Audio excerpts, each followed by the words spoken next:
When a criminal is arrested, one of the first things that happens is the interview at the police station. Questions and answers. The detective asks the questions, and the criminal answers, or not. Some of them won't say a word. Others talk and talk and talk. Ian is a great talker. He wants to tell the detective everything, from beginning to end, every single detail.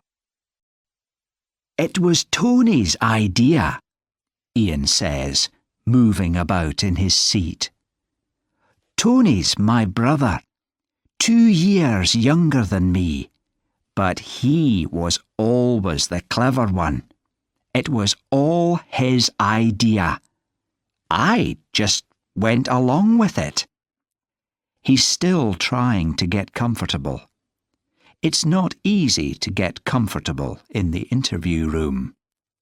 The detective could tell him that. He could tell him about the chair he's sitting in. It's a special interview chair, with its front legs just a little bit shorter than its back legs. Very uncomfortable. "So, Tony says to me one day," he says, "Ian, this is one plan that cannot fail." And he tells me about it.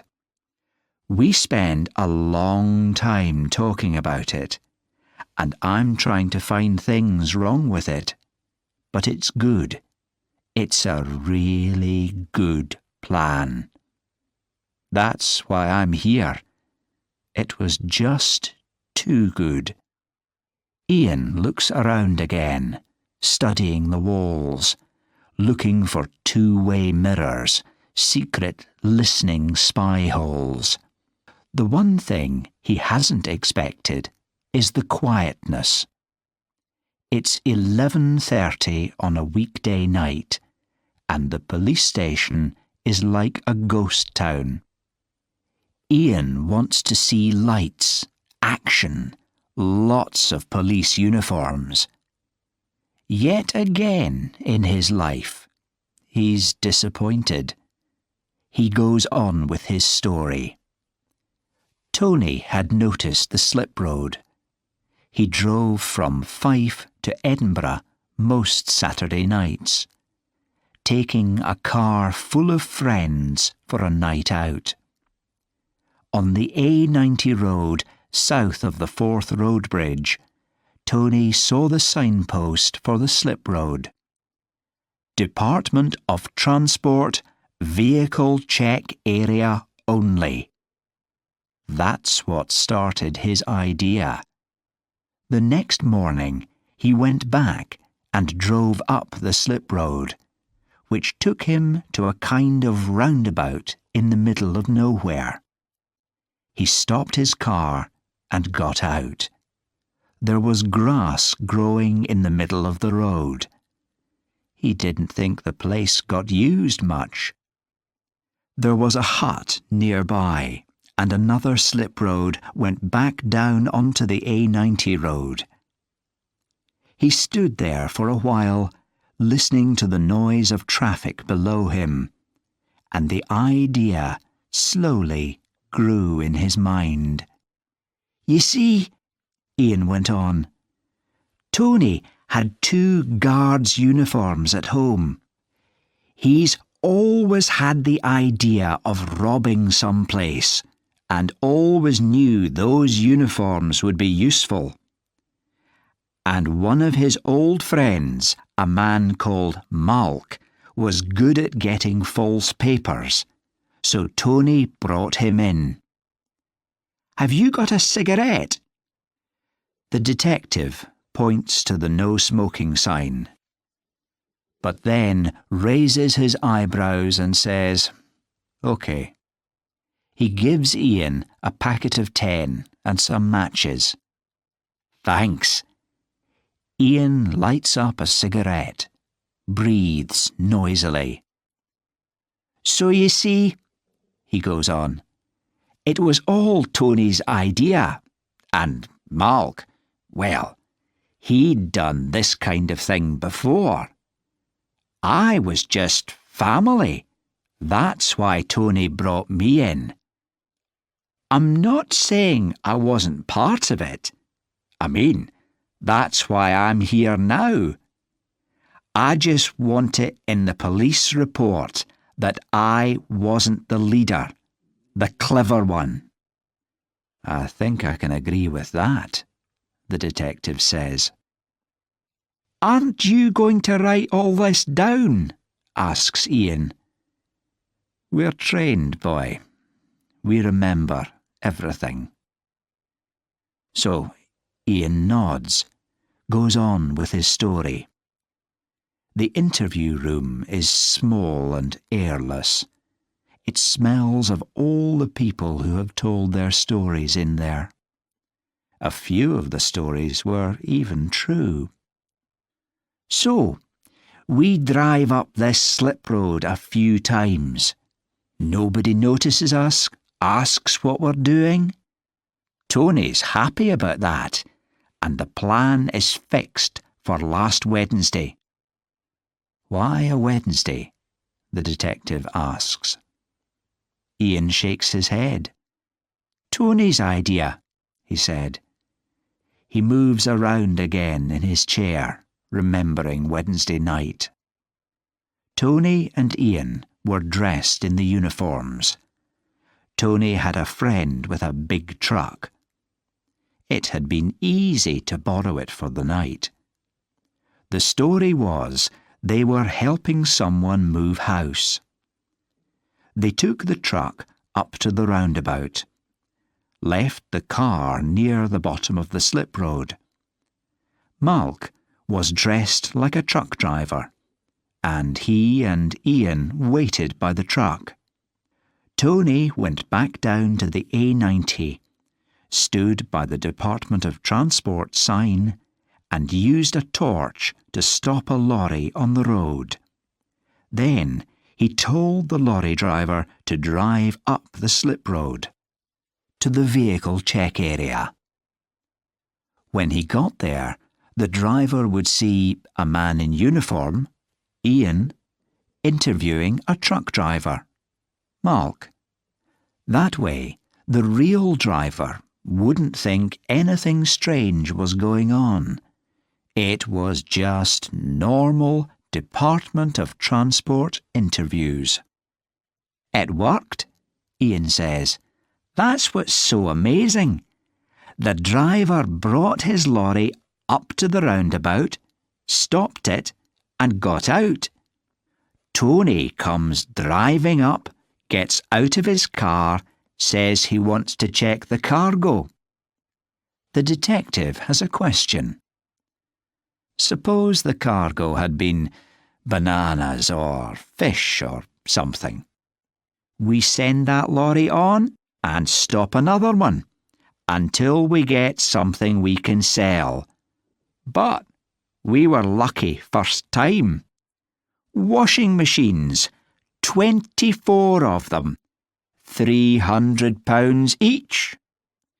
We just got them into our own truck and away we went." Ian stops. "You're wondering about the driver, aren't you? There were 3 of us, remember? We just tied him up, left him in his lorry.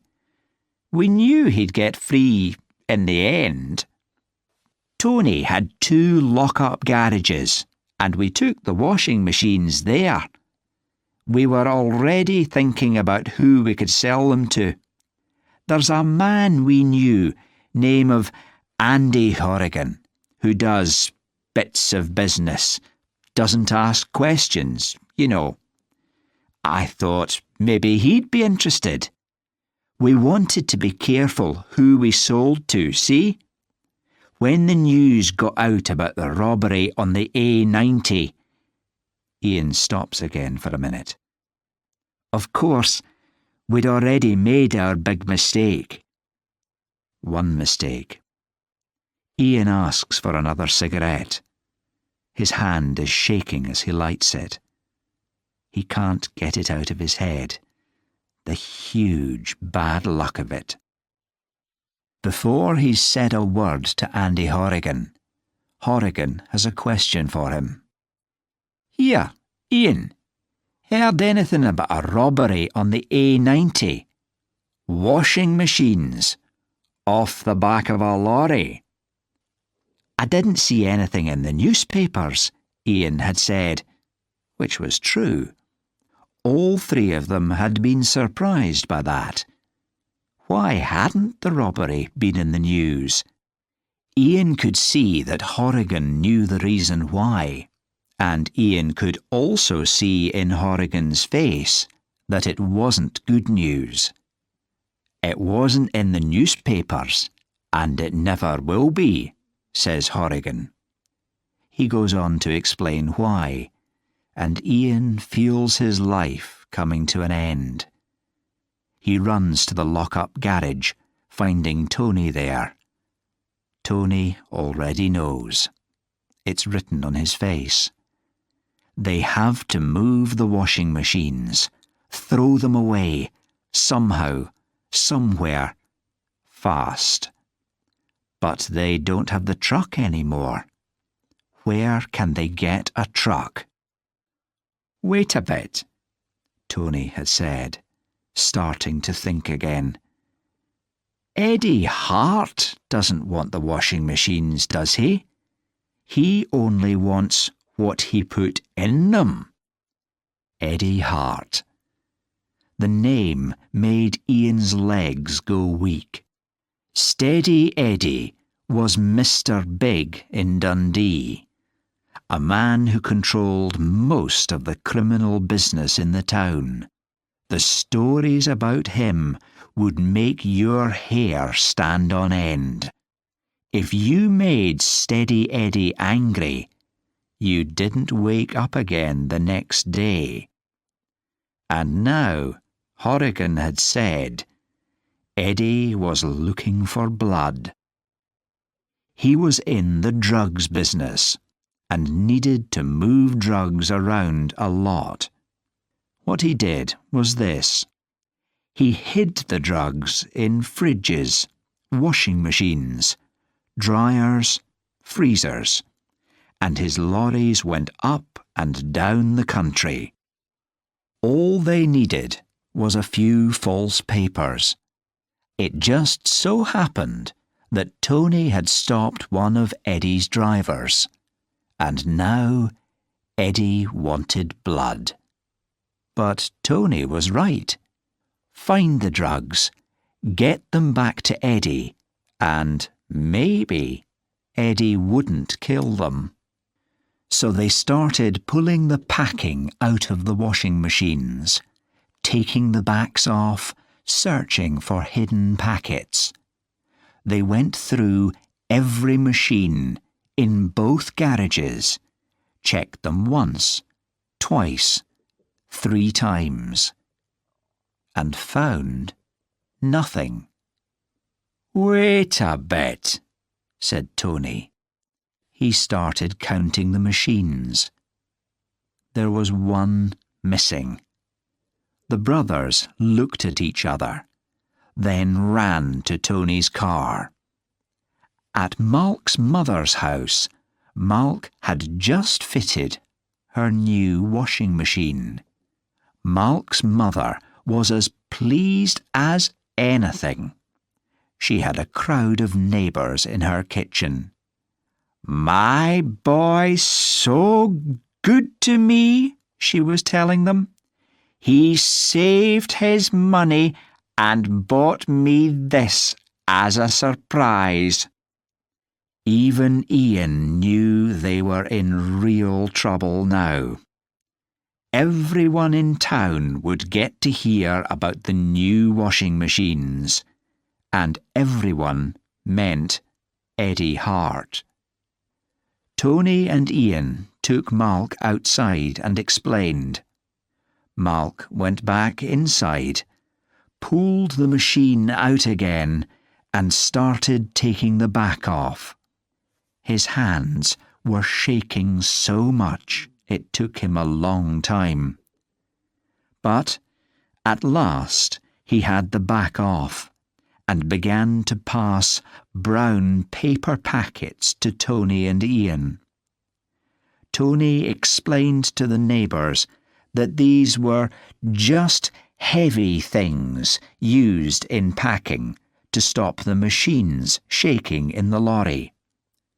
Like bricks? One neighbour asked. And when Tony agreed with her, sweat running down his face, she added another question.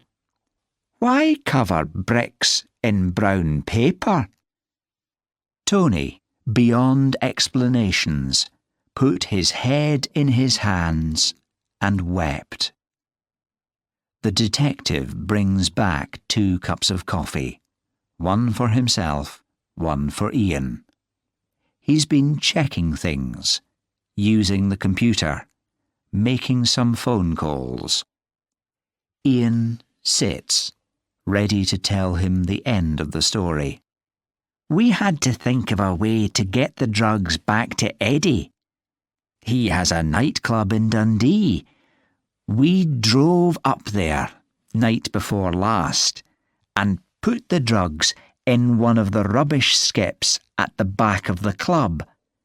Then we phoned the club and told them where to find the packets.